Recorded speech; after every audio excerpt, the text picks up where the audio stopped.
Okay, सो जैसा कि पहले कहा जा चुका है, जीव, उदर, जननेंद्रिया एक ही सीधी रेखा में स्थित हैं और वह एक ही कोटि में आते हैं। भगवान चैतन्य महाप्रभु ने भी कहा है, भालो ना खाए यार, भालो ना पारिवे, ना तो विलासपूर्ण वस्त्र को धारण करने, ना ही स्वादिष्ट भोजन को ग्रहण करें। तो जो लोग उदर रोग से पीड़ित हैं, वे उदर की वेगों को बस में लाने में जरूर असमर्थ रहे होंगे।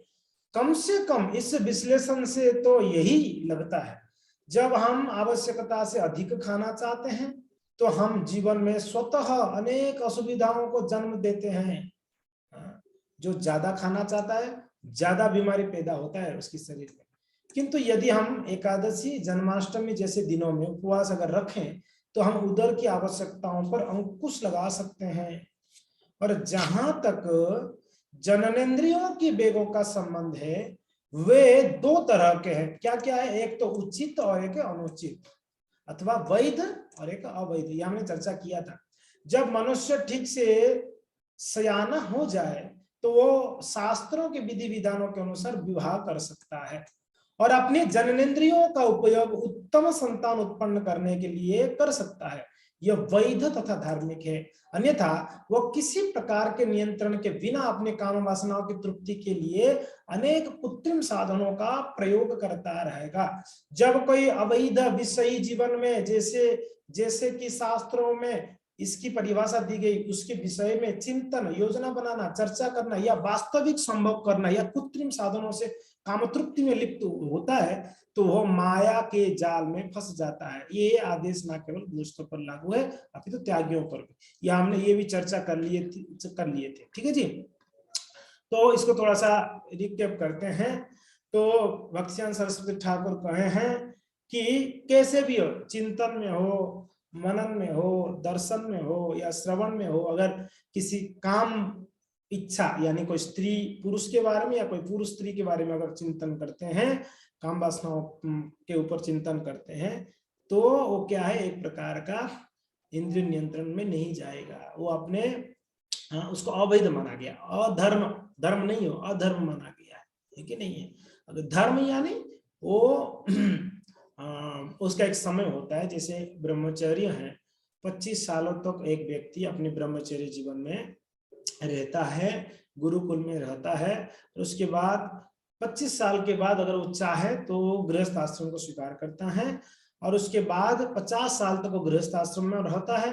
50 साल के बाद वो वानप्रस्थ आश्रम को स्वीकार करता है, प्रवेश करता है। और वानप्रस्थी में पति पत्नी साथ में रहकर भी कोई शारीरिक संबंध नहीं रखेंगे, भगवान का भजन करेंगे। और 75 साल में, यानी 75 ईयर्स में व्यक्ति क्या करता है, संन्यास ले लेता है अपनी पत्नी को उनकी पुत्र के पास छोड़कर।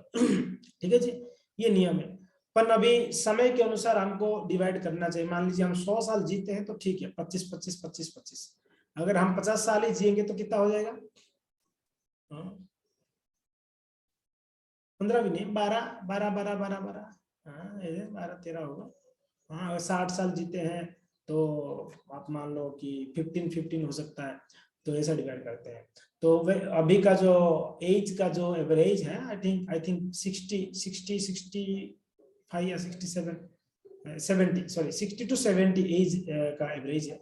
तो इस हिसाब से हमें डिवाइड कर देनी चाहिए कितना समय तक हमें गृहस्थ आश्रम में रहनी चाहिए। ठीक है, तो इस प्रकार से यहाँ पर बतलाया गया है। ठीक है जी।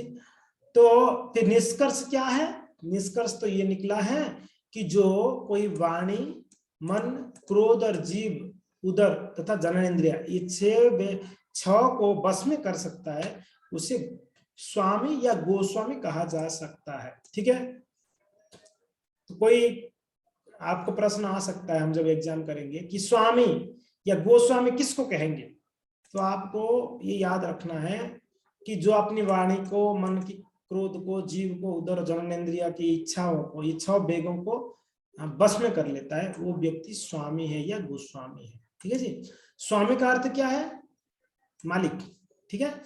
और गोस्वामी का अर्थ क्या है?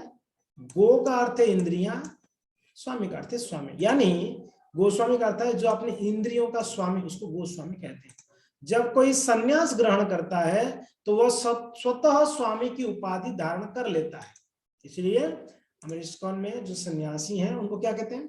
स्वामी या गोस्वामी। जैसे राधा गोविंद गोस्वामी, वैष्णव स्वामी, परम पूज्य गोपाल कृष्ण गोस्वामी, राधानाथ स्वामी, लोकनाथ स्वामी, या स्वामी होगा या गोस्वामी होगा, दोनों सही में। ठीक है जी। तो अगर संन्यास लेते हैं तो उन्हें स्वामी का उपाधि दी जाती है। इसका अर्थ यह नहीं होता है कि वो अपने परिवार, जाति या समाज का स्वामी है ना, अपितु उसे अपनी इंद्रियों का स्वामी होना चाहिए। ठीक है जी। स्वामी अर्थ ये नहीं है बस अपना परिवार में स्वामी सबको ऑर्डर देगा या अपने समाज में ऑर्डर देगा, नहीं। स्वामी यानी जो इंद्रियों का स्वामी है। जब तक कोई अपनी इंद्रियों का स्वामी ना हो ले तब तक उसे गोस्वामी कहे, गोस्वामी नहीं कहना चाहिए, अपितु उसे गोदास अर्थात इंद्रियों का दास कहना चाहिए। ठीक है जी। हम सबको क्या बोलना चाहिए? क्या बोले? मायापुर वासी गोदास। हम इंद्रियों का दास है ना। स्वामी नहीं हो सकते, हम दास है, हम सभी दास है। भले हो सकता है दीक्षा हो गया होगा, दास दासी है ऑलरेडी, उसमें बोलना चाहिए आप तो गोदास है जी, इंद्रियों का दास है आप अभी भी।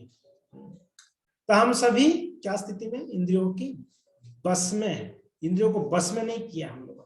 ठीक है जी। तो जो इंद्रियों को बस में कर लेते हैं उन्हें गोस्वामी कहते हैं। आप निकलना है क्या? बताइए।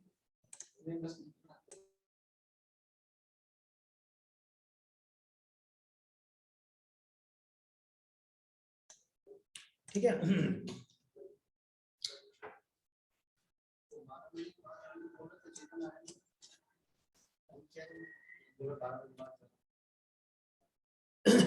सो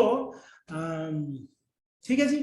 वृंदावन के 6 गोस्वामियों के पद चिन्हों पर चलकर समस्त गोस्वामियों तथा गोस्वामियों को भगवान की दिव्य प्रेममय सेवा में लग जाना चाहिए। बहुत महत्वपूर्ण बात है। क्या कहते हैं? जो वृंदावन की 6 गोस्वामी हैं उनकी पद चिन्हों पर चलना चाहिए हम सबको। ठीक है। समस्त गोस्वामी या गोस्वामियों को, ठीक है, भगवान की दिव्य प्रेममय सेवा में लग जाना चाहिए हम सभी को। वृंदावन की 6 गोस्वामी कौन कौन है? कौन बताएगा? वृंदावन की 6 गोस्वामी का नाम बता। चंचल बताओ, वृंदावन की 6 गोस्वामी का नाम बताओ। प्रभु जी, रूप गोस्वामी, ओके, सनातन गोस्वामी, परफेक्ट। और रूप और सनातन। ओके, और 4 जो छोड़ दिए ये कौन बताएंगे? जो मिस हुआ 4 कौन बताएंगे जी? सविता माता जी बताइए, जो 4 गोस्वामी का नाम छोड़ दिए हो बताइए आप। गोपाल भट्ट गोस्वामी, हाँ रघुनाथ जी, दास, गोपाल भट्ट गोस्वामी, रघुनाथ दास गोस्वामी, सनातन गोस्वामी, सनातन गोस्वामी हो गया, रूप गोस्वामी हो गया, जीव गोस्वामी, जीव गोस्वामी ठीक है, रघुनाथ दास रघुनाथ गोस्वामी, दास, जीव गोस्वामी, गोपाल भट्ट गोस्वामी ठीक है। और कौन सा नाम रह गया? रघुनाथ दास।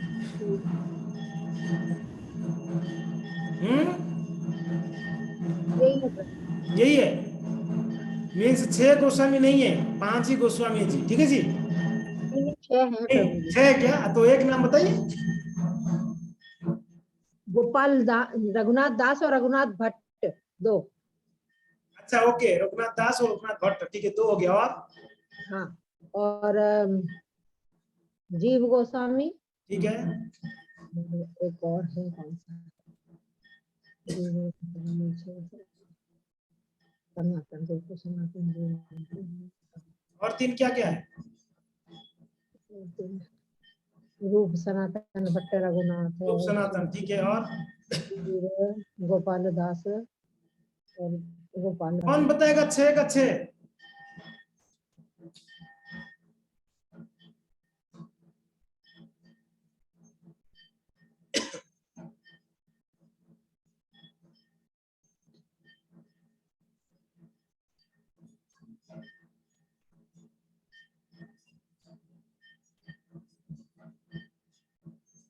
ठीक है, दिव्या माता जी बताइए।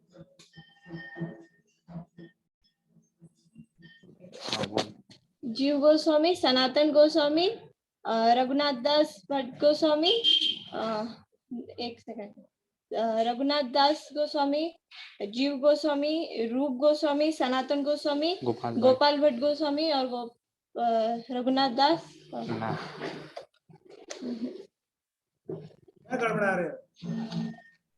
एक एक नाम बोलो। रघुनाथ दास गोस्वामी, रघुनाथ, तू क्या ना वाटी चालू तू बोल। जीव गोस्वामी, सनातन गोस्वामी, गोपाल भट्ट गोस्वामी, रघुनाथ दास क्या? रघुनाथ दास, रघुनाथ भट्ट, जीव, रूप, सनातन, अरे एक जीव, जीव गोस्वामी। जीव। चलो साक्षी माता जी 6 का 6 बताओ। हरे कृष्ण प्रभु जी। रूप गोस्वामी, जीव गोस्वामी, रघुनाथ दास गोस्वामी, गोपाल भट्ट गोस्वामी। आपका नेटवर्क गया।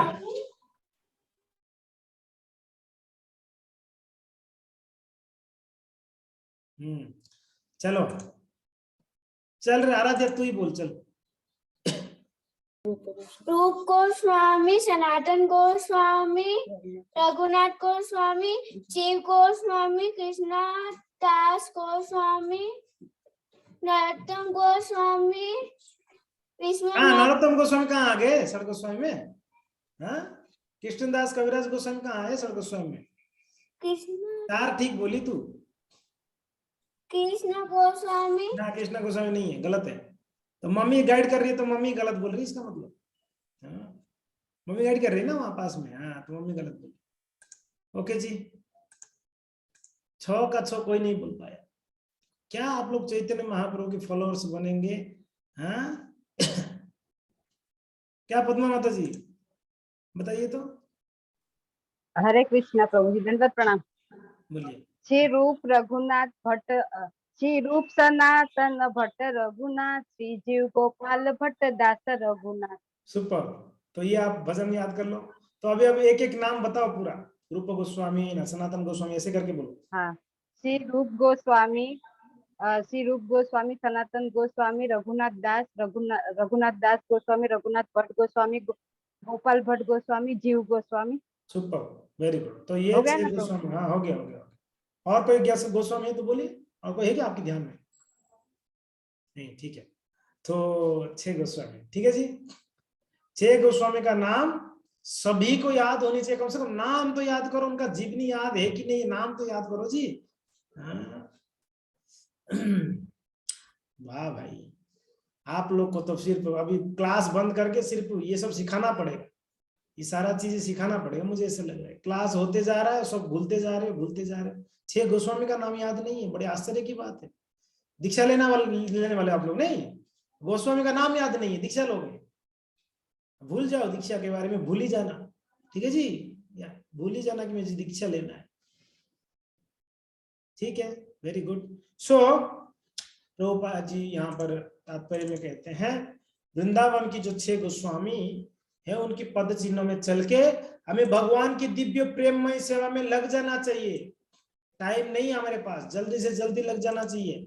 इसके विपरीत जो गोदास है, वे इंद्रियों की सेवा में या भौतिक जगत की सेवा में लगे रहते हैं।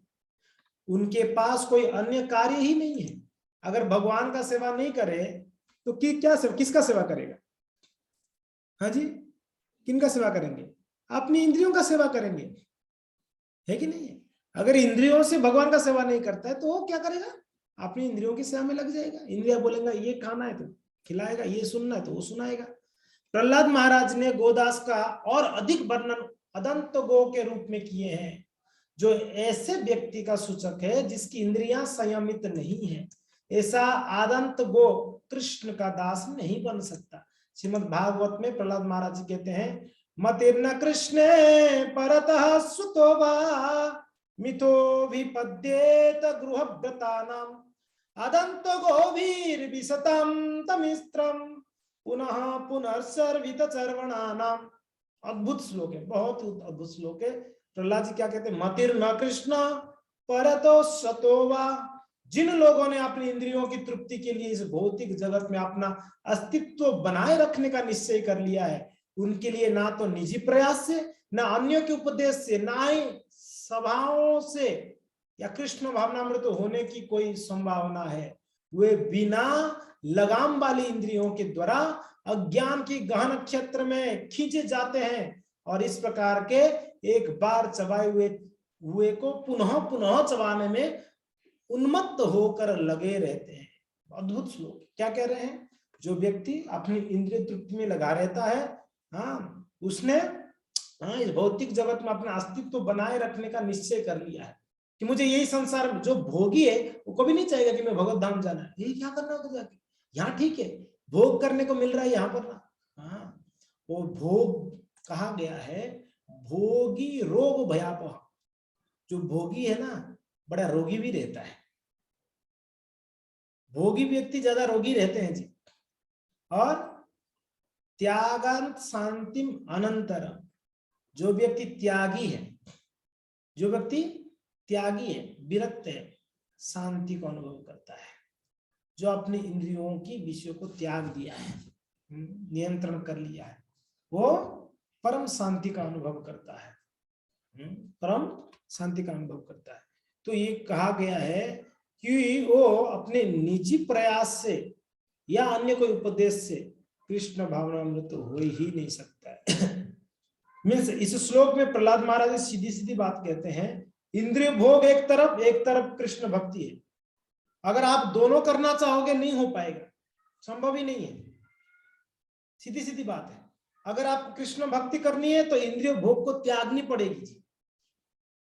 आप बोलोगे कि मैं दोनों नाव में पैर रख के चलूंगा, संभव नहीं है, नहीं संभव है। नाव क्या होगा? अगर दो नाव में आप पैर रखे हो क्या होगा?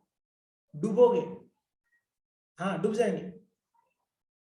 इसके लिए इंद्रियों, मैं टीवी भी देखूंगा, न्यूज़पेपर भी पढ़ूंगा, चाय का चुस्की भी लूंगा, गप्पे भी मारूंगा, सब करूंगा और साथ साथ में मैं हरे कृष्णा भी करूंगा, होगा? मुंडी तो सब हिला रहे हैं, मगर सबके घर में बड़े बड़े टीवी मैंने देखा, बड़ा बड़ा टीवी रखे हैं सब लोग। आप प्रभु जी थोड़ा थोड़ा कभी कभी देख लेते हैं, यानी प्रभु जी थोड़ा थोड़ा कभी कभी जहर पी लेते हैं। हम हमेशा पीते नहीं है, दिन में एक आधा बार पी लेते हैं जहर।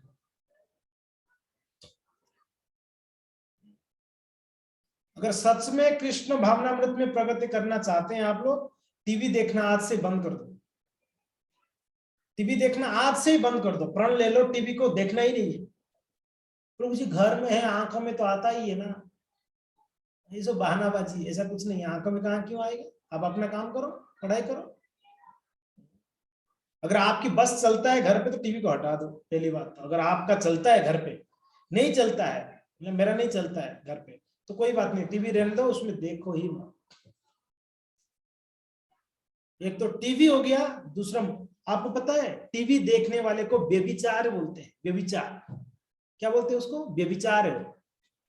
टीवी में क्या देखते हैं हम? एक पुरुष क्या देखता है? दूसरी स्त्रियों को देखता है। एक स्त्री क्या देखती है? दूसरे पुरुषों को देखती है। तो व्यभिचार नहीं है ये वेश्यावृत्ति है। टीवी देखना मीन्स वेश्यावृत्ति कहा गया, सीधी सीधी बात। आप वेश्या बनना चाहते हो या आप भक्त बनना चाहते हो, डिसाइड आपको करना है। क्या देखते हो टीवी में? क्या देखते हैं हम? दूसरे पुरुषों को देखते हैं ना, और दूसरी स्त्रियों को देखते हैं, और क्या देखते हैं? ऐसे हो ही नहीं सकता कि मैं तो देखो प्रभु जी मैं ना कोई पुरुष को नहीं देखता हूँ, सिर्फ टीवी में स्त्रियां जो आते हैं उन्हीं को देखता हूं मैं। ऐसे कोई बोल सकता है? कोई माता जैसे बोल सकते हैं मैं तो सिर्फ स्त्रियां जो आते हैं ना लड़कियों को ही देख रहा हूं, मैं तो लड़कों को देखता ही नहीं। संभव नहीं है। अब कोई पुरुष ये नहीं बोल सकता है प्रभु कि नहीं नहीं देखो प्रभु मैं तो सिर्फ प्रभु जियों को देखता हूँ, स्त्रियों को छाट के निकाल देता हूँ, उनको देखता ही नहीं। ऐसा हो सकता है क्या? और स्त्री पुरुष का बहुत विशेष आकर्षण है, नहीं चाहते हुए भी नजर में आए तो नजर हटी तो दुर्घटना घटी, नजर हटी तो दुर्घटना घटी। व्यक्ति नहीं चाहते हुए भी फंस जाता है। हम जानबूझ के क्यों फंसना चाहते हैं समझ में नहीं आता। Be careful, be strict. आजकल एक फैशन हो गया है, प्रभु जी हम तो आस्था चैनल देखते हैं, आस्था चैनल में क्या है? आपको गोलोक वृंदावन ले जाने का रास्ता दी गई है आस्था चैनल में। आस्था चैनल देखते हैं कितना आस्था है आपको, मुझे पता है। वो आस्था चैनल देख देख के कृष्ण भक्ति से आस्था ही उठ जाती है। वो आस्था ऐसा है, तो काहे का आस्था चैनल कोई मतलब। रोज थोड़ा न्यूज देखता हूँ, क्या करना है? प्रेसिडेंट हो भारत का, प्राइम मिनिस्टर हो, न्यूज क्या करोगे आप? हाँ? जीवन में कुछ जरूरत नहीं है टीवी का। अब थोड़ा सा सोच के विचार के देखो, टीवी का कितना जरूरत है हमारे जीवन में, कितना जरूरत है? तो सब लोग बोलेंगे चलो टीवी आज से नहीं देखेंगे, मोबाइल है ना हमारे पास। मोबाइल में कुछ कमी है क्या? जो चाहो वो मिलता है मोबाइल में आजकल। जो चाहो मिलता है, सब प्राप्त हो जाता है। कश्मीर फाइल्स मिल जाएगा मोबाइल में, मिल रहा है। सब लोग देख भी लिए होंगे, मुझे पता है। मिल रहा है, अवेलेबल है। यस क्या अवेलेबल नहीं है? थिएटर में पिक्चर आने से पहले मोबाइल में आ जाता है आजकल, नेटफ्लिक्स। तो सबसे बड़ा खतरनाक है ये मोबाइल और टीवी। देखो, खुद को बचाना चाहते हो, प्लीज अवॉइड करो इस चीजों को। और फंसना चाहते हो, आपको कोई बचा नहीं सकता है। आपको कोई नहीं बचा सकता। जो व्यक्ति सोया है उसको जगा सकते हैं। जो व्यक्ति सोने का नाटक करता है उसको हरि ब्रह्मा भी आके उठा नहीं पाएगा। सोने का नाटक करने वाले को उठा सकते हो, वो सोया नहीं है। सोया होगा तो चलो उठा लोगे आप, वो तो सोया नहीं है, नाटक कर रहा है सोने का, तो उसको कौन उठा लेगा बताओ? तो वैसे अगर हम सच में बचना चाहते हैं, हमको बचाने के लिए बहुत मार्ग है, बच जाएंगे। अगर हम बचना ही नहीं चाहते हैं, नाटक कर रहे हैं बस, हम भक्ति करना चाहते हैं जी, हम भक्ति करना चाहते हैं, नाटक सिर्फ कर रहे हैं, हम भक्ति करना चाहते हैं, बाकी सब करेंगे हम भौतिक संसार में, सारा भोग विलास में लगे रहेंगे। क्या यहाँ क्या बताया गया पता है? एक जगह पे ये क्या आ गया है ये बड़ा प्रसिद्ध श्लोक है। कहते हैं कि पुरंग मातंग पतंग भृंगा मीना हता पंच विरेव पंच एक प्रमादी सकतम न हन्यते या सेवते पंच विरेव पंच एवं यो विषया सक्ता नरत्वमति दुर्लभात् वृथा नाशयते मूढ़स्थ स्यात् पापतरो की कहा ही कहा। क्या कह रहे पता है? हाथी, हिरण, हाथी, पतंग, भौरा और मछली, ये पांचों क्रमशः 5 जो है इंद्रिय विषयों से फंसते हैं। हिरण क्या करता है? शब्द से, सुंदर शब्द से फंसता है। हाथी स्पर्श इंद्रियों से फंसता है, और पतंग रूप से, और भौरा रस, मछली गंध। ये 5 लोग फंसते हैं। इनका एक एक इंद्रिय प्रबल है, ऐसे कहा गया है। मगर कहते हैं कि एक प्रमाति सकथम न हन्यते। अब विचार करो, एक इंद्रिय किसका प्रबल है तो एक में फंसता है। हमारा तो सारे इंद्रिय प्रबल है मनुष्यों का। अब यहाँ कहा गया है कि हिरण का एक इंद्रिय प्रबल है। क्या है? शब्द इंद्रिय। उसको अच्छा शब्द सुनाई देना, वो उस तरफ अट्रैक्ट हो जाता है। हमारा शब्द इंद्रिय भी प्रबल है, हमारा स्पर्श इंद्रिय भी प्रबल है, हमारा रूप इंद्रिय भी प्रबल, रूप देखने का इच्छा होता है, रस गंध। तो हर इंद्रिय हमारा प्रबल है, तो हमारा पता हमारा स्थिति क्या होगा? बड़ा गंभीर स्थिति है मनुष्य का जी, बड़ा गंभीर स्थिति। नारद जी कहते हैं भागवत में, बड़ा सुंदर बात है, ये तद्यातुरचित्तानां मात्रा स्वर्शे छयामुहु भव सिंधु लप्ते दृष्टो हिरचर्यानुवर्णनम। नारद जी कह रहे हैं, क्या कह रहे हैं पता है? नारद जी कहते हैं यह मेरा निजी अनुभव है। क्या अनुभव है जी आपका? जो लोग विषय वस्तुओं के संपर्क की इच्छा रखते हैं ना, रखने के कारण सदैव चिंताग्रस्त रहते हैं। वे भगवान की दिव्य लीलाओं के निरंतर कीर्तन रूपी सर्वाधिक उपयुक्त नौका पर चढ़कर अज्ञान रूपी सागर को पार नहीं कर सकते हैं। ठीक है? अगर विषय भोगी हैं, विषय भोग का इच्छा है, वो भगवान की प्रेम भक्ति को प्राप्त नहीं कर सकता है, संभव नहीं है। और क्या कह रहे पता है? स्कंद पुराण में बताया गया है, योरप्तलिंगान तानारी परस्पर दुरात्म भी तेसा मयो मई नारी बहिर्वर्ण तो बक्षसी स्थापते बध्यते चापि। जो नारी पुरुष के प्रति अट्रैक्ट होती है उसको क्या किया जाता है, नरक में ले जाके एक जलता हुआ अग्नि का पुरुष के साथ सटाया जाता है, उसको आलिंगन करने के लिए जबरदस्त आलिंगन कराया जाता है। और जो पुरुष स्त्री के प्रति आसक्त होता है, स्त्री भोगी है, उसको एक स्त्री का जलता हुआ पुतला उसको सटाया जाएगा लोहे का। ये स्कंद पुराण में वर्णन है, वो अपने इंद्रिय भोग में रहता है। इसके लिए कहते हैं जो इंद्रिय भोग करता है उसको इंद्रियों के कार्य मन जीव शरीर धर्म धैर्य बुद्धि लज्जा ऐश्वर्य बल स्मृति सत्यनिष्ठा समाप्त हो। क्या क्या समाप्त होती है इंद्रिय भोगी का, देख लो। इंद्रियाणि मनः प्राण आत्मा धर्म धृतिमति ही श्री तेज स्मृति सत्य तस्य नश्यन्ति जन्मना। जन्म से ही खत्म, जन्म काल से ही। हे भगवान, जन्म काल से जो काम इच्छा के कारण मनुष्य की इंद्रियों की विषय भोग में लग जाता है, वो व्यक्ति का कार्य मन जीवन शरीर धर्म धैर्य बुद्धि लज्जा ऐश्वर्य बल स्मृति सत्यनिष्ठा सब समाप्त। इंद्रिय भोगी का बहुत खतरनाक खतरनाक श्लोक है भाई, अद्भुत अद्भुत श्लोक बताया गया है यहाँ पर।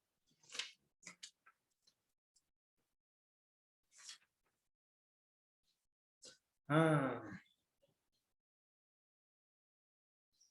एक बात है यहाँ पर कहते हैं, न्यूनम प्रमत्तो कुरुते विकर्म यदिन्द्रिय प्रीतय प्राणुप्नोति न साधु मन्ये यत आत्मनोपि नोयम मसन्नपि क्लेशदा आस देह। जब मनुष्य, ध्यान से सुनना, बड़ा सुंदर श्लोक है, जब मनुष्य इंद्रिय तृप्ति की ही जीवन का लक्ष्य मान बैठ जाता है तो वह भौतिक रहन सहन के पीछे प्रमत्त होकर सभी प्रकार के पाप कर्मों में प्रवृत्त हो जाता है। पाप कौन करता है? जिसको इंद्रिय भोग का इच्छा है वही पाप करता है। जो इंद्रिय भोग, वो नहीं जान पाता है कि अपने विगत पाप कर्मों के ही कारण उसे ये क्षण भंग और शरीर प्राप्त हुई है जो दुखों की खान है। वास्तव में जीवात्मा को भौतिक देह नहीं मिलनी चाहिए थी, किंतु इंद्रिय तृप्ति के लिए ऐसा हुआ है। हमें तो ये भौतिक शरीर मिलना ही नहीं चाहिए, हमें तो आध्यात्मिक शरीर मिलना चाहिए, मगर हमें शरीर क्यों मिला? हमने इच्छा किया, भोग करने का इच्छा, इसलिए ठीक है चले जाओ भोग करो। अतः मैं मानता हूं कि बुद्धिमान प्राणी के लिए यह शोभा नहीं देता है कि वो पुनः इंद्रिय तृप्ति कार्य में प्रवृत्त हो जाए, जिसके बाद वो दूसरा शरीर उसे प्राप्त होता ही रहेगा। बुद्धिमान, अब ये शरीर जो मिला हमें, शरीर मनुष्य का, ये मनुष्य शरीर मिली है, बड़ा दुर्लभ शरीर है कहा गया है। विशेष करके मनुष्य शरीर उसको मिलता है जो अपने आत्म कल्याण कर सके। अभी मनुष्य शरीर में भी आके हम वापस वही भोग विलास में इंद्रिय तृप्ति में लगेंगे तो बताइए क्या फायदा होगी? फिर मनुष्य जीवन को तो ऐसे ही गवा देंगे हम, ऐसे इंद्रिय तृप्ति। इसके लिए बी केयरफुल। तो प्रश्न उठता है कि प्रभु फिर तो सब बंद कर देनी पड़ेगी, खाना पीना सोना सब बंद, ये सब भोगी है ना? ना जी ना, शरीर को जितना जरूरत है उतना देना है। नींद जरूरत है 6 घंटे का नींद दे दो शरीर को, 6 आवर्स नींद दे दो शरीर को, 6 आवर्स नींद सफिशिएंट है, ठीक है। खाने के लिए, उदर के लिए, पेट भरने के लिए चाहिए, रोटी चाहिए सब्जी चाहिए, दे दो उनको, कोई दिक्कत नहीं। भोग लगाओ, प्रसाद खा लो, जैसे प्रभुपाद जी तात्पर्य में बताया, ठीक है। और क्या चाहिए? निद्रा चाहिए, भोजन चाहिए, और क्या चाहिए? शरीर को कपड़ा चाहिए, अपने लज्जा निवारण करने के लिए, लज्जा से बचने के लिए कपड़ा चाहिए शरीर को धारण करने, ठीक है। उनको कपड़ा दे दो। कितना कपड़ा दे दे? ठीक है, जितना जरूरत है उसको, 5-10 में अगर हो जाता है उसका मेंटेन तो 5-10 कपड़ा दे दो। और क्या चाहिए? चलो ठंडी गर्मी से बचने के लिए घर चाहिए, चलो ठीक है, कोई एक भाड़े के घर हो या खुद का घर, जो भी है, घर होता है तो उसमें एक घर में रहो, पेड़ के नीचे रहने का जरूरत नहीं। और क्या चाहिए इसके अलावा? और कुछ भी नहीं चाहिए प्रभु। हाय हाय प्रभु, फिर इतना इकट्ठा किसके लिए कर दिया मैंने? बस यही चाहिए था, कपड़ा चाहिए, प्रसाद चाहिए, थोड़ा सोना है हमको 6 घंटा, बाकी समय भजन करनी है, भक्ति करनी है। बोला वो इतना ही चाहिए, फिर इतना मेहनत कर रहा हूं मैं? हद हो गई ना, हद हो गई। बुद्धिमान मनुष्य समझ सकता है जी, बुद्धिमान व्यक्ति समझ सकता है। यही चाहिए एक्चुअली, देखा जाए तो इससे अलावा और क्या चाहिए? और कुछ नहीं चाहिए। फिर भी हम लोग फालतू का एकदम टाइम वेस्ट करते हैं, फालतू का।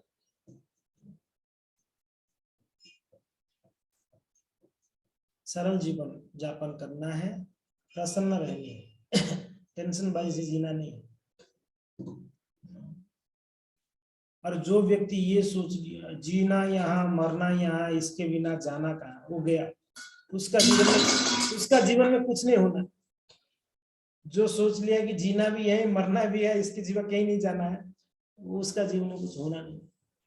जाना है, जीना यहाँ मरना यहाँ, इसके बिना जाना गोलोक। ये डिसाइड कर लो कि जीना तो है यहाँ पर, मगर जब तक ये शरीर है तब तक जीना, उसके बाद नहीं जीना, उसके बाद चले जाना यहाँ से, भगवान के धाम जानी है। उसके लिए तैयारी करो।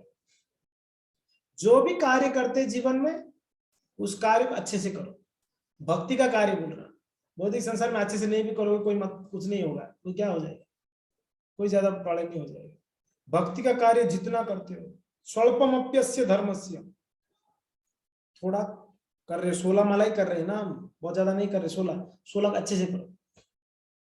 कथा श्रवण कर रहे हैं 1 घंटा, अच्छे से श्रवण करो, बढ़िया से। सेवा करने आए मंदिर में, बढ़िया से करो, 1 घंटा सेवा के लिए आए, 1 घंटा फर्स्ट क्लास मन लगा के सेवा करो। जो भी भक्ति का कार्य कर रहे हैं मन लगा के करो। सरल जीवन को हमने बड़ा कॉम्प्लिकेटेड बना दिया। कितना सरल जीवन है हमारा। हमको कभी कभी याद आके तो बड़ा दुख होता है, गांव का जीवन कितना सरल था, हमने शहर में आके कितना कॉम्प्लिकेटेड बना रखा।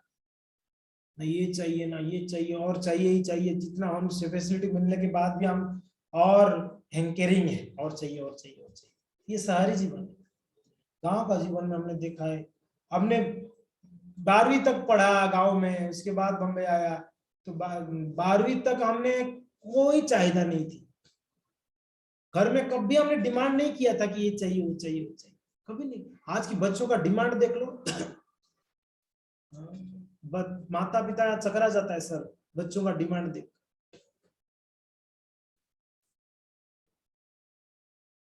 सच में ये जीवन को बहुत सरल जी सकते हैं हम, आराम से जी सकते हैं और आनंद से जी सकते हैं। मैं कहीं बताया होगा आपको, हम हमारे घर से हम ट्यूशन जाते थे 6-8 किलोमीटर दूरी में, तो हम जीप में जाते हैं। हमारे गांव में जीप चलता है, तो उस जीप के लिए जाने के लिए 2 रुपया, आने के लिए 2 रुपया। मेरे मम्मी 4 रुपया देती थी, 4 रुपीज ओनली। उनको पता है जाने का 2 आने का 2। हमने कभी डिमांड नहीं किया 1-2 रुपये एक्स्ट्रा दे दो ना, 5 रुपए का सिक्का दे दो ना, क्या फर्क पड़ता है, 1 रुपया अगर एक्स्ट्रा हो जाए ना। कभी हमने उनको बोला ही नहीं कि 5 रुपया दे दो। हमारा 2 ही कपड़ा हुआ करता था, ओनली 2, और आज भी 2 ही है। हमने देखा आज भी 2 ही धोती कुर्ता जोड़ी है हमारे पास, एक धोना एक पहनना, एक धोना एक पहनना है। बहुत टेंशन नहीं है। 10 होगा तो बड़ा कंफ्यूजन है कौन सा पहननी है, 2 ही है। और हमारे पास 10 होगा भी तो भी कोई टेंशन नहीं, क्योंकि ना कलर एक ही है, सिलेक्ट करने का जरूरत नहीं पड़ेगा, एक उठा के पहनना है बस, सेफरनी है। तो गांव में 2 ही कपड़ा होता, और वो 2 भी कपड़ा स्कूल का यूनिफॉर्म ही होता। हाँ, कलर वाला नहीं था, स्कूल का जो यूनिफॉर्म ना वही 2 जोड़ी हुआ करता। तो उसी से हम ट्यूशन जाते, उसी स्कूल जाते, उसी से खेलते भी थे। एक धोना एक पहनना है, हमें याद है। और जीवन चलता था, चला, हमने 12वीं क्लास तक पढ़ लिया जी। ऐसा कोई चाहिदा नहीं थी। अब विचार करो, क्या एक बच्चा 2 जोड़ी कपड़े से नहीं चल पाएगा क्या? उसका जीवन चल पाएगा आराम से। हाँ, फट गया तो दूसरा सिलवा देगा। वरना आजकल का डिमांड देखो, बुलेट चाहिए ना, आईफोन चाहिए, हाँ क्या चाहिए, जगत पड़ेगा माता जी। हाँ, बड़ा डिमांड है ना, कार चाहिए बच्चों को। मोबाइल नहीं होगा तो पढ़ूंगा नहीं, कम लैपटॉप नहीं दोगे तो स्कूल नहीं जाऊंगा। डिमांडे देख लो बच्चों का। हमें वहां पिकनिक, हमारा जीवन में कभी पिकनिक नहीं गया गाँव में, कभी हमारे माता पिता के लेके नहीं गए घुमाने के लिए। कोई पिक्चर हॉल तो जीवन में 2 बार गया, मुझे याद है आज भी। पिक्चर हॉल में 2 दिन, जीवन में 2 बार पिक्चर हॉल गया हूँ। एक बार छोटा बच्चा था, एक कोई इसका कार्टून का हनुमान का कोई मूवी आया था, हमारे स्कूल में ले गए थे, मुझे याद है, बड़ा मुश्किल से गए थे। और एक बार कॉलेज पढ़ते समय कोई मित्र लोग ले गए थे, बड़ा जबरदस्ती मूवी देखने की। तो बस ये 2 याद है हमें मूवी देखा है। तीसरा मूवी देखा है हमने उदयपुर आने के बाद, प्रभुपा जी का मूवी पीवीआर में गए थे हम लोग उदयपुर में। तीसरी बार मूवी देखने गया था। हमारे जीवन में 3 बार है, मुझे याद है, स्मरण है ये। बताइए, तो अगर ऐसा जीवन जिया जाए तो क्या खर्चा है हमारा? कोई खर्चा नहीं देखा जाए तो। कोई ठीक है, खाने में लगा दो, कोई अच्छा खाओ। अच्छा भी को खाते हैं, इतना कमा के अच्छा खाते हैं? फालतू चीजें खाते हैं, फालतू चीजें खाते हैं। अच्छा तो खाओ, ठीक है, कमा रहे कम, बढ़िया से खाओ, अच्छे से पौष्टिक आहार खाओ, बढ़िया। फालतू चीजें खाएंगे तो इसके लिए जितना इंद्रियों को आप दोगे भोग, उसको इंद्रिया उसको उतना चाहिए, उतना डिमांड करेगा और चाहिए करके। आप देख लो, कभी इंद्रिया ये नहीं बोलेगा कि बहुत हो गया बस अभी नहीं चाहिए ना। इंद्रियों को चाहिए ही चाहिए, हमेशा चाहिए। तो यहाँ पर लास्ट में कहा गया है कि कृष्ण भावना में तो होने की कोई संभावना नहीं है ना। वे बिना लगाम वाली इंद्रियों के द्वारा अज्ञान की गहन क्षेत्र में खींचे जाते हैं। बिना लगाम वाले इंद्रियां, जैसे कोई घोड़े हैं रथ में और घोड़ों में लगाम ना हो। लगाम पता है ना, उसको जो रस्सी होता है उसको मुंह में लगा रहता है, उसको पकड़ के वो लगाम होता है। लगाम के बिना घोड़े हो और 5 घोड़े हो कोई रथ में और उसमें कोई लगाम नहीं है, क्या होगा उस रथ का स्थिति? एक घोड़ा कहीं इधर जाएगा तो एक घोड़ा उधर जाएगा तो कोई घोड़ा उधर, वो रथ का क्या स्थिति होगी आप सोच लो। वैसे हमारा स्थिति है। इस शरीर में जो 5 इंद्रियां हैं, जीवा है, आंख है, कान है, त्वचा है कि नहीं, ये जो इंद्रियां हैं ये हमें 5 तरफ खींचते हैं जी, बिना लगाम वाले हमारा शरीर। तो इसलिए हम लोग बड़े परेशान हैं। और इस प्रकार के एक बार चबाए हुए को पुनः पुनः चबाना, पुनः पुनः चर्वणाना नाम, क्या कह रहे हैं? पुनः पुनः चर्वित चर्वणाना। हम इस संसार में क्या कर रहे हैं? चबाए हुआ को वापस चबाते हैं, चबाए हुए को वापस चबाते हैं। जैसे च्युइंगम कोई खाया होगा, पूरा उसमें से मिठास चला जाए फिर भी लोग चबाते रहते हैं, उसमें कोई रस मिलता है? चबाए हुआ को वापस चबाना, चबा के पूरा खत्म हो गया उसको और चबा। तो वैसे इस संसार में इंद्रिय भोग यानी चबाया हुआ को वापस चबाना। चर्वित पुनः पुनः चर्वितो चर्वणानाम, चबाए हुए को पुनः पुनः चबाने से क्या हो? उन्मत्त पागलपंथी है ये, ऐसे कहा गया है। क्या है? पागलपंथी है, पागल लोग ऐसे करते हैं। गन्ना का पूरा गन्ना को निचोड़ दिया गया है मशीन से, उसको पूरा, उसको लेके आप चबाओ, उसमें से कोई रस मिलेगा? पागलपंथी है ना। वैसे हैं इस इंद्रियों तृप्त में जो लगा है वो ऐसी स्थिति।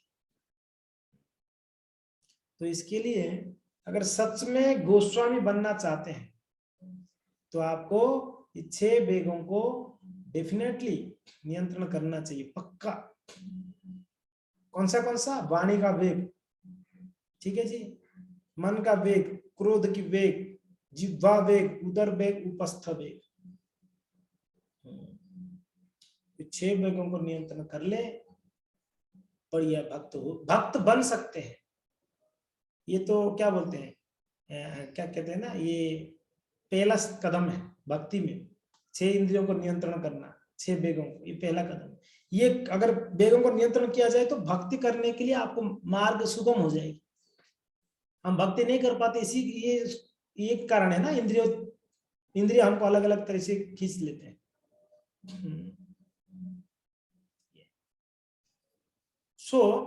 ये श्लोक का जो तात्पर्य यहाँ पर समाप्त हुई है, तो हम इसको थोड़ा सा अनुवृत्ति टीका को क्या करते हैं, उसको थोड़ा सा देख लेते हैं। ठीक है जी, कहाँ गया अनुवृत्ति टीका? हाँ, अनुवृत्ति टीका slide show from current slide. ठीक है, देख लीजिए। तो अनुवृत्ति टीका में क्या क्या बताया? त्रिवेग बताया गया है, वाणी का वेग है, मन का वेग है और शरीर का वेग है। ठीक है जी। तो जो मन का वेग है उसमें क्रोध वेग भी है, मन वेग और क्रोध वेग, और शरीर की वेग में 3 वेग है, जीवा वेगम, उदर वेगम, उपस्थ वेगम। ठीक है, ये 6 वेग को ही क्या कर दिए, उसको त्रिवेग में बता दिए भक्तिचंद महाराज। तो जो बोलने का वेग था, ठीक है, तो ये 2 प्रकार के कहते हैं, एक तो बोलना और एक पुस्तक है। ठीक है, और व्यर्थ की बातें करना, जिसमें एक भोगी है, कर्मकांडी है, मायावादी है, फालतू की बातें करते हैं। और कृष्ण कथा, ये असलियत में नियंत्रण है। ध्यान से देखना, ये असलियत में ये नियंत्रण है। ठीक है, समझ में आ रहा है आप लोगों को? तो बोलने का वेग है, एक तो या तो बोलते हैं या तो पुस्तकें लिखते हैं। जिनको बोलने का मौका नहीं मिलता तो पुस्तकें लिखेगा, अपना जो मन में है वो बताएगा। तो 2 प्रकार की वेग है, बोलने का और पुस्तकें दोनों। तो व्यर्थ की बातें करना जो है, ये भोगी, कर्मकांडी, मायावादी लोग जो भी बोलते हैं, सारा व्यर्थ की बात ही है, बोलने का वेग ही और कुछ नहीं है। भगवान निराकार है, भगवान का आकार नहीं है, ये है वो है, ये सारा व्यर्थ। कर्मकांडी लोग जो बोलते हैं वो भी व्यर्थ की बात है। भोगी तो व्यर्थ की बात ही करेगा। जो कृष्ण कथा, वही असलियत में बोलने का नियंत्रण है। ठीक है, मन की वेग, तो मन की वेग में 2 प्रकार की, अविरोध प्रीति, विरोध युक्त प्रीति, हमने चर्चा किया। अनियंत्रित आसक्ति क्या क्या है? एक तो मायावाद दर्शन में श्रद्धा रखना, दूसरा कर्मवादियों का कर्म फलों में जो विश्वास है, और तीसरा भौतिक इच्छाओं पर आधारित योजनाओं पर विश्वास। ये तीनों अनियंत्रित आसक्ति है। और विरोध युक्त क्रोध क्या है जी? हताश से उत्पन्न हुआ क्रोध। ठीक है, शरीर की वेग, शरीर की वेग 3 प्रकार की, जीव, उदर और जननेंद्रिय। और ये तीनों को नियंत्रण कर सकते हैं सिर्फ प्रसाद पाके। प्रसाद कोई खाता है, सिर्फ कृष्ण प्रसाद खाएगा तो तीनों को कंट्रोल कर लेगा। समझ रहे अनुपम माता जी? सिर्फ ओनली कृष्ण प्रसाद ही अगर हम खाते हैं ना, हम जीव को भी नियंत्रण कर लेंगे, पेट को भी नियंत्रण कर लेंगे, उदर की, वेग को, और जननेंद्रिय, सेक्स डिजायर भी नियंत्रण हो जाएगी, क्योंकि ना ये तीनों एक लाइन में है। ठीक है जी। तो ये भक्तिचंद महाराज बताए। जीव का वेग क्या है जी? इंद्रियों को तृप्त करने के लिए भोजन करना। ठीक है, ये अनियंत्रित जीव है, सिर्फ इंद्रियों भोग के लिए, मीन्स जीवा को अच्छा लगता है इसलिए खा रहे। जैसे लोग मांस खाते हैं, या शाकाहारी भी खाने वाले हो, मांसाहारी हो या शाकाहारी हो, दोनों ये जीव का वेग कहा गया है। ये दोनों वर्जित की गई है। केवल कृष्ण प्रसाद स्वीकार करना, ठीक है, केवल स्वाद के लिए स्वीकार करना, ये भी एक प्रकार को जीवा का वेग है। हम प्रसाद भी खाते हैं, सिर्फ टेस्टी लगता है। हलवा हो तो खाएंगे, खिचड़ी हो तो नहीं खाएंगे। हलवा है तो खाएंगे, खिचड़ी तो नहीं खाएंगे। तो ये इसका मतलब हम प्रसाद नहीं पा रहे, हम जीव को संतुष्ट करने के लिए चाहिए हमें, तो हम खाना सोच के खाते हैं। अगर प्रसाद है, वो खिचड़ी हो, वो हलवा हो ना, हो राइस हो, दाल हो, चपाती, कोई भी हो, तो उसको हम प्रसाद के रूप में पाएंगे। तो ये मनोवृत्ति हमारा डेवलप करना है, प्रसाद का मनोवृत्ति। ठीक है, तो केवल कृष्ण प्रसाद, जीव का वेग नियंत्रण किया जा सकता है ओनली कृष्ण प्रसाद अगर कोई खाता है। ठीक है, तो माया देवी के 6 प्रकार के प्रलोभन ये डिस्कस हुआ है, जिसमें से हमारी जीवा का बस में कर लेती है। कौन? माया देवी। क्या? एक तो तामसिक आहार देके, दूसरा है राजसिक आहार देखे। तामसिक में क्या है? मांस, मछली, अंडा, ये सब तामसिक आहार है। ठीक है, राजसिक आहार क्या क्या है? मिर्ची, इमली, ज्यादा खट्टा, ज्यादा तीखा, ज्यादा कड़वा, ये भी राजसिक है। सात्विक आहार क्या है? पालक है, दूध है, इत्यादि इत्यादि। ठीक है, और मादक द्रव्यों में क्या क्या है? पान है, गुटखा है, हरितक्की, सुपारी, सब मादक द्रव्य में जाता है। धनी व्यक्ति के घर में स्वादिष्ट भोजन, ये भी एक प्रकार का प्रलोभन है। केवल स्वाद के लिए प्रसाद ग्रहण करना, ये 6 चीज है जो हमें माया देवी के द्वारा प्रलोभन है। इस 6 चीजों से बचना है भक्तों को। ध्यान से देख लेना किस 6 चीजों से बचना है। एक तो तामसिक आहार से बचनी है, मांस, मच्छी, अंडा, प्याज, लहसुन, ये सब से बचनी है, ये सारा तामसिक है। दूसरा राजसिक में ज्यादा मिर्ची, ज्यादा इमली, ज्यादा खट्टा, ज्यादा तित्ता, ज्यादा कड़वा, ये सब से बचनी है।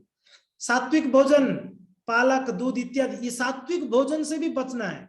इसको जब तक कृष्ण को अर्पण नहीं करोगे, सात्विक भोजन भी कोई काम का नहीं है। समझ में आ रहा है? वो भी पाप है।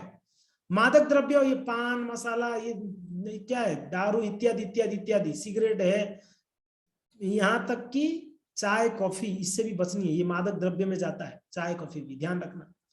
और धनी व्यक्तियों के घर में स्वादिष्ट भोजन के लिए, हाँ, किसी ने इनवाइट किया, तो कौन इनवाइट किया?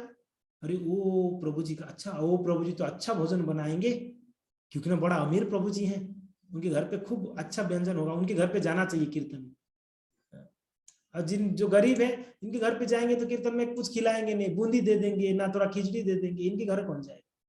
इस प्रकार का जो मेंटेलिटी है ना, ये भी एक प्रकार का माया देवी का प्रलोभ है। और केवल स्वाद के लिए प्रसाद को ग्रहण करना, ये 6 चीजों से बचेंगे तो हम जीवा की बेग से बच जाएंगे। ठीक है, समझ में आ रहा है सबको? ओके जी। नेक्स्ट, उदर का बेग। उदर का बेग यानी आवश्यकता से अधिक खाना, ये उदर का बेग है। विशेष दिनों में उपवास रखना, इससे हम उदर का बेग को नियंत्रण कर सकते हैं। जैसे एकादशी आया, कोई आचार्यों का आविर्भाव तिरोभाव आया, जन्माष्टमी आया, जैसे अभी गौर पूर्णिमा आया था, इस दिनों में उपवास रखना चाहिए, तो इससे हम जीव उदर का बेग को नियंत्रण कर सकते हैं। जनन इंद्रियों का बेग अवैध है और एक वैध है। अवैध की क्या है? ये अनुचित कहा गया, केवल काम वासना की तृप्ति के लिए। उसमें क्या क्या बताया गया? चिंतन करना, योजना बनाना, चर्चा करना, वास्तविक संभव करना या कृत्रिम साधनों का प्रयोग करना। ठीक है जी, ये सारा अवैध माना गया है। कोई अगर सोचता भी है ना सेक्स के बारे में, अगर चिंतन भी करता है, तो भी वो अवैध समागम कहा गया है। सिर्फ चिंतन करने से, योजना बनाना, प्लानिंग करना, कैसे ये भोग किया जाए, ये भी खतरनाक है। चर्चा करना, चर्चा करना इसके बारे में, ये भी अवैध है। और वास्तविक संभव करना, ये भी अवैध है। और कृत्रिम साधनों का प्रयोग करना, ये सारा अवैध माना गया है। शास्त्र में बताया गया है, जो अपने वीर को खलन करता है, वो एक डेड बॉडी के समान कहा गया है, मूर्त व्यक्ति है, वो मूर्त व्यक्ति है, वो डेड हो गया, वो मीन्स जिंदा नहीं है व्यक्ति। इसके लिए हम अपना जो शौर्य है, हमारा ओजस्व है, उसको बनाए रखना चाहिए ना सभी को। इस व्रत को पालन करना चाहिए, ब्रह्मचारी व्रत को। सिर्फ यहाँ पर नियंत्रण के लिए कहा गया है, ओनली कृष्ण विवाह के बाद उत्तम संतान के लिए अगर संभोग की जाती हैं तो असलियत में नियंत्रण में आ जाएगा। ठीक है जी, इसको ध्यान रखना चाहिए। और उसके बाद क्या है? उसके बाद ये श्लोक खत्म हो जाती है। यहाँ पर नेक्स्ट श्लोक का चर्चा होगी। ठीक है जी, धन्यवाद। किसी का कोई जिज्ञासा है?